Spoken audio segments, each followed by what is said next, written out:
दुनिया में corona virus के केसेस बढ़ते और बहुत ज़्यादा दिल दहलाने वाले होते जा रहे हैं।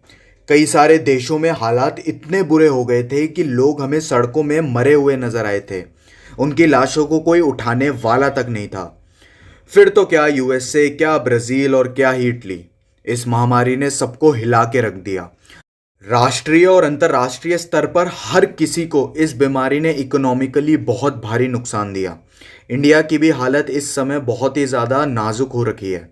केसेस बढ़ते और बिगड़ते जा रहे हैं। इंडिया टॉप 3 कंट्रीज में आता है जो कोरोना वायरस से सबसे ज़्यादा संक्रमित है।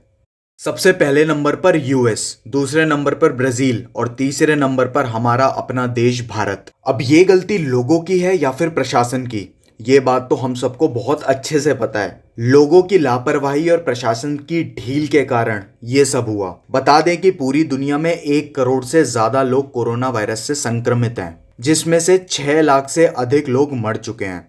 भारत की बात करें तो भारत में अब तक 12,90,000 से ज़्यादा कोरोना वायरस के केसेस आ चुके हैं और 30,000 तक लोग मारे जा चुके हैं। लेकिन आज हम बात करेंगे भारत में ये सब स्टार्ट कैसे हुआ, इस सब की शुरुआत हुई कैसे और कहाँ से। ऐसा बोला गया था कि कोरोना वायरस सबसे पहले उत्तर प्रदेश नोएडा में एक आदमी के थ्रू आया था, जो इटली से आया था और पहला केस मार्च में रिपोर्ट किया गया था। लेकिन कोरोना वायरस का पहला केस जनवरी 30 को केरला में रिपोर्ट किया गया था। फरवरी 3 को 2 और नए केसेस आ गए थे केरला में और स्टेट हेल्थ इमरजेंसी की घोषणा कर दी गई थी। मार्च 2 को दिल्ली एनसीआर में पहला केस आया। मार्च 11 को डब्ल्यूएचओ ने कोरोना वायरस को एक पेंडेमिक यानी कि एक महामारी डिक्लेयर कर दी थी। मार्च 12 को इंडिया में कोरोना वायरस से पहला आदमी मारा गया था।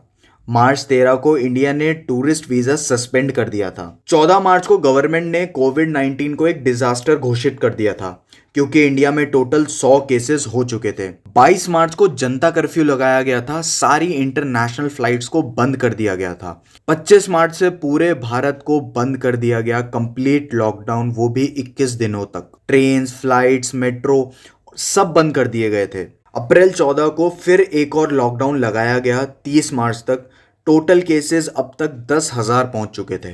1 मई को श्रमिक स्पेशल ट्रेन स्टार्ट कर दी गई थी वर्कर्स के लिए, जिनको अपने अपने घर जाना था। 7 मई तक हालत बहुत ज़्यादा खराब हो चुकी थी और 7 मई तक 50,000 से ज़्यादा केसेस हो चुके थे इंडिया में कोरोना वायरस के। मई 17 को एक और लॉकडाउन लगाया गया 31 मई तक। मई 19 को 1 लाख के पार पहुंच गए थे कोरोना वायरस के केसेस। उसके बाद 8 जून से अनलॉक 1 स्टार्ट हुआ। 27 जून तक आते आते 5 लाख कोरोना केसेस हो गए थे। 1 जुलाई से सारी चीज़ें खोली जाने लगी, धीरे धीरे सब चीज़ें, ऑफिसेज वगैरह खोले जाने लगे, बस स्कूल और कॉलेजेस को छोड़कर। 6 जुलाई को इंडिया ने रशिया को पीछे छोड़ दिया था। तीसरे नंबर का स्थान हासिल किया था कोरोना केसेस के मामले में। इंडिया अब रशिया को पीछे छोड़ चुका था कोरोना वायरस के मामले में।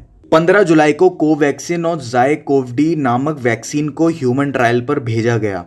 17 जुलाई को 10 लाख केसेस हो गए, मतलब 1 मिलियन के पार कोरोना वायरस के केसेस हो गए थे हमारे इंडिया में। 23 जुलाई को 12 लाख से ऊपर केसेस जा चुके थे, जिसमें से 30,000 तक लोगों की डेथ हो चुकी थी।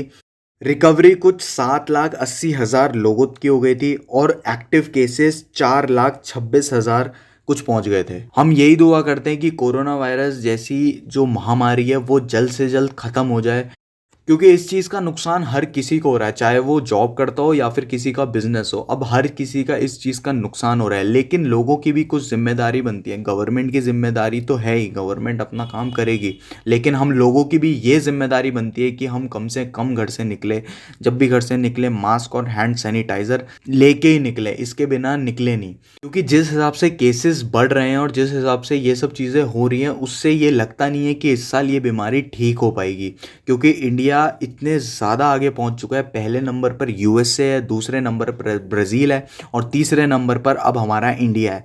तो अब ये हम लोगों की जिम्मेदारी है कि हम लोग कैसे भी करके इस बीमारी को जड़ से ख़त्म करें, और जब तक वैक्सीन नहीं आती है तब तक अगर कुछ ज़रूरी काम नहीं है तो हम घर से ना निकलें। और क्या क्या चीज़ें हैं जो लोगों को अवॉइड करनी चाहिए, हम पूरी कोशिश करेंगे अपनी नेक्स्ट वीडियो में वो चीज़ आपकी बताने की। और चैनल को सब्सक्राइब कर दें और बेल आइकन भी दबा दें। Thank you so much.